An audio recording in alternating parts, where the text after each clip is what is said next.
Hey there, Greg Smith here, and in this video we're going to talk about how to stop flipping the club through impact. So if you're a player that gets really handsy through impact and struggles in particular with face control, then this video and the drill that we're going to go through is going to be really helpful for you. So one of the what are the big issues with flipping the club through impact? Well, one, we can change that low point. So if we lose the angles too much too soon, we can certainly bottom out and kind of catch the ground before the ball.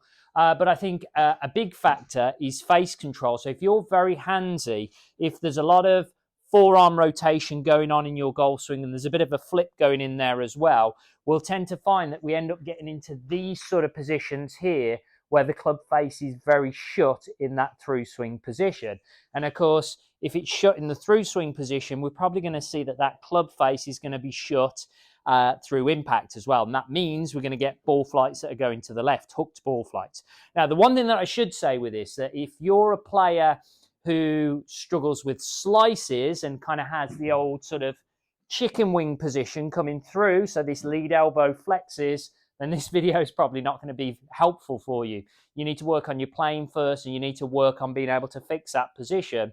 This is more for the player who gets too flippy, the club face gets closed, and they hit a lot of hook shots. Now, normally when I'm talking about the golf swing, I talk about a race to release. I want you to be quite active with your hands through impact because we get so much speed through the hands and arms through impact. You know, it's preventing that from happening is going to reduce your amount of potential power. But for some players, it can be too active and it does create issues with club face control. I think in general, what we want to see when we're talking about lag, when we're coming into the downswing, is we want to create as much shallow and as much tightening of the angle coming down as we possibly can. You know, and then from there, you really can have that race to release and get some hand speed in. But again, if it's too handsy and too flippy and it's closing the face, then this should help. Basically, what we're looking at here is arm structure, and it's how the arms work through impact and into the follow through as well.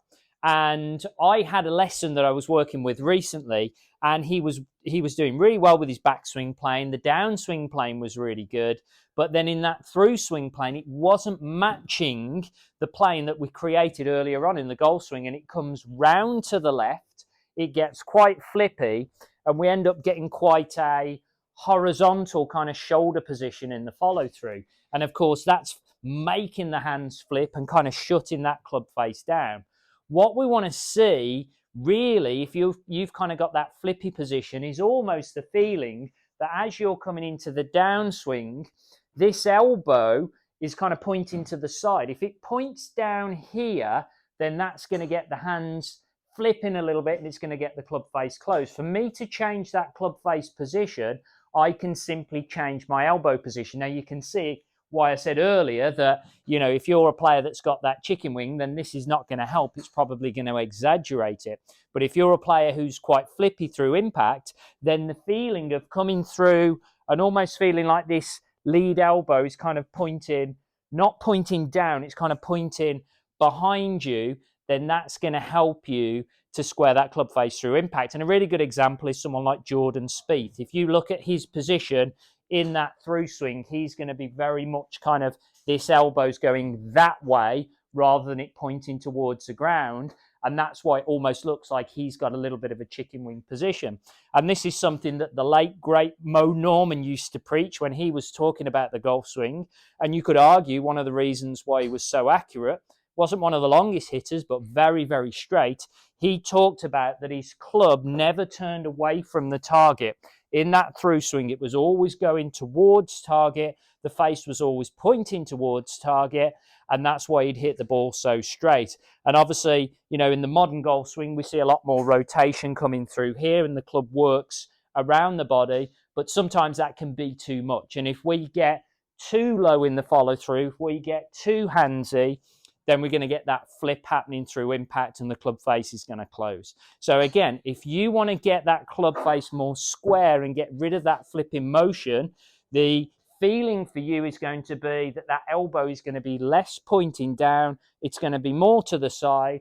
it'll feel like the club travels more out in front of you rather than round the body. And that should get rid of that hook. It should get rid of the flipping motion with the hands and get you striking the ball much better. So let's see if I can put that into practice.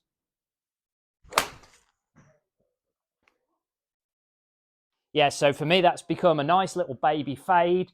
I'm able to keep my club face a little bit open to path to control that flight. Not a flip in sight there.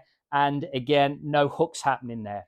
So if you're struggling with that ball flight, if you're struggling with that flip, think about that elbow position, and that should help you be a lot more square with the club face.